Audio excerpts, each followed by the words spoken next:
এই ছেলে জিহাদ, সে সব সময় গেম খেলা এবং বন্ধুদের সাথে আড্ডা দেওয়া নিয়ে ব্যস্ত থাকতো, কিন্তু তার পরিবারের সকলেই নামাজি ছিল।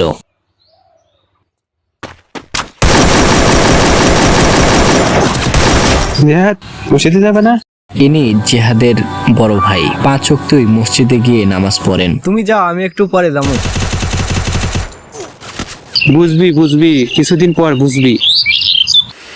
হুজুর সাল্লাল্লাহু বলেছেন যে একাধারে বিনা ওজরে 3 জুমআ কাজা করে সে মুসলমান থেকে খারিজ হয়ে যায়। আরে আচ্ছা জ্বালা তো, তোমার হাদিস তুমি তো তুমি যাও এখান থেকে।